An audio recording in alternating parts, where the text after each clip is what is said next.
السلام علیکم ورحمت الله تعالی وبرکاته. حامد و مسلم و بعد. یو محترم ورور پوښتنه کړې ده چې یاره زمونږ په جومات کې خلک په مخکې صف کې ځای وي خالی وي، لیکن دوی رستو ولاړي، منځ کې یو صف خالی پاتې وي، نو د دوی د اقتدا د امام پسې صحیح کیږي او کنه؟ جناب عالی، د امام پسې د اقتدا د صحت دپاره چې دا جایز او صحیح شي، د هغې دپاره اتحاد د مکان شرط دی. لیکن اتحاد د مکان که حقیقتا یو که حکما وي، اوس درته تشریح کوم.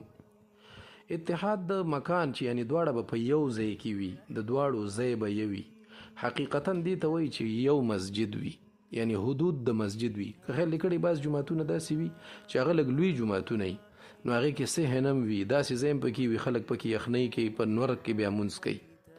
نو که دغه خلک منځ کې ډېره فاصله خالی ده او د دغه ځای نه د امام صاحب پسې اقتدا کړې ده، بالکل بیا منځ جایز او صحیح دی، لیکن دا منځ مکروه تحریمي دی. منځ یې وشو لیکن سره د کراهت او دا سړی په دې عمل باندې ګناهګار دی. اصل کې په دې کې په صحیح بخاري کې روایت دی، صحیح بخاري دی جلد اول صفحه د 201 کتاب باب صفت الصلاة دی، او باب کتاب دی کتاب صفت الصلاة، او باب لګیدل باب اذا رکع دون الصف. هغه کې د ابو بکر رضی الله تعالی عنه حدیث روایت دی، نبی رسول الله والسلام د رکوع په حالت کې ولید، نو دا غ دروازې نه ور سره بس هغه ځای نه رکوع وکړه او هغه ځای نه نبی رسول الله پسې اقتدا وکړه، بیا لګ لګ راته تر دې پورې چې صف ته ځان را ورسو. نبی رسول الله والسلام ورته فرمایل داس دی ولې وکړو؟ یا رسول الله نه مې غوښتل چې ستاسو رکوع رانه مس شي، چې ستاسو رکوع رانه پاتې شي. نبی رسول الله ورته فرمایل زادک الله حرصا هو لا تعود، الله دې حرص نورم زیات کړه، دې مینه دې الله نورم زیاته کړه، لیکن ولا تعود دا کار به بیا نه کوي. نو دا وګوره، نو د دې وجې نه محترمه دغه دی دا څه ورته وایي، د امام پسې د اقتدا دپاره د اقتدا د صحت دپاره هغه اتحاد د مکان شرط دی. نو چې اتحاد د مکان شرط دی، نو ټول جومات چې کم ځای کې وي اقتدا یې ورپسې صحیح کېږي. لیکن نبي رسول ورته فرمایلي ولا تعود، نو د دې ولا تعود نه پته لګېږي چې دغه دی دا څه ورته وایي، دا کار مکروه تحریمي دی او دا کار به ناجایز دی او ښه خبره نه ده او سړی پې ګناهګار دی. دا ناجایز تعبیر مې وکړو، نو خیر د ناجایز معنی دا ده چې یعنې سړی پې ګناهګار دی، نور داسې نه چې مونځ یې نه کېږي، مونځ یې ورسره کېږي لیکن سره د کراهت تحریمي. او دویم دا دی چې اتحاد د مکان، نو که چېرته بیا د مسجد د حدودو نه بهر ولاړي، کله کله داسې وي چې د جمعې مونځ وي یا د اختر مونځ وي، هغې کې خلک په سړکونو باندې هم ولاړ وي او بهر په کوڅو کې هم ولاړ وي، نو هغې دپاره بیا اتصال د صفوفو شرط دی. که هلته د دې دواړو صفونو په منځ کې عجله د غوا ګاډی چې ورته وایي، د غویانو ګاډی پکې تېرېده یا داسې وړوکی غوندې نیرو د دواړو په منځ کې چې هغې کې وړه غوندې کښتۍ تللی شوه، بیا اقتدا د امام پسې نه ده صحیح، بیا اقتدا نه صحیح کېږي. که د مسجد د حدودو نه بهر و، نو بیا به اتصال د صفوفو ورته شرط. دا مسله ډېره ښکلې مزیداره اعلی فتوا دارالعلوم زکریا ډېره مزیداره حل کړي، جلد اول صفحه دا 201 آداب مساجد کا بیان.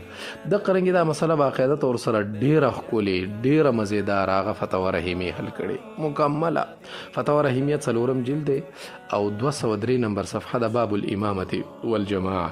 د قرنګي مفتی محمد فرید رحمه الله چې شمس الفقهاء دی، هغه باقاعده طور سره دا مسله په خپله فتوا فریدیه کې ډېره مزیداره ښکلې حل کړي. فتوا فریدیه جلد 2 صفحه د 296 باب تسویة الصفوف، نو هلته هر رنګې حوالې پکې تا ته میلاویږي.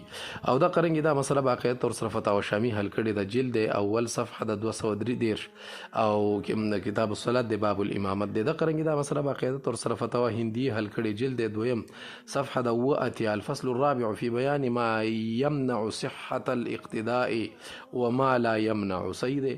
او دا قرنګې دا مسله باقاعده طور سره فتوا محمودي حل کړې، ډېره ښکلې مزیداره او ډېره اعلی، صحیح دی. فتوا محمودي دا مسله حل کړې ده، قربان دې شمه، جلد 6 صفحه د 510 باب تسویة الصفوف و ترتیبها. نو خلاصه د خبرې دا شوه چې د اقتدا د امام پسې چې امام پسې اقتدا صحیح کېږي، د هغې دپاره اتحاد د مکان شرط. خو اتحاد د مکان کله حقیقتا کله حکمن وي. که جومات یو وي، نو اقتدا د امام پسې صحیح ده، لیکن سره د کراهته چې په منځ کې فاصله وي، چې په منځ کې صف خالی وي، اقتدا ورپسې صحیح ده. لیکن که د جومات نه بهر وي، نو بیا به دونه فاصله نه ساتي چې هغې کې یو د غویانو ګاډی او یا وړوکی غوندې نهر پکې بهیدی شي. که دونه فاصله یې پکې ساتلې وه، بیا بلکل اقتدا ورپسې نه ده صحیح، دا مونځ بیا شوی نه دی. السلام علیکم.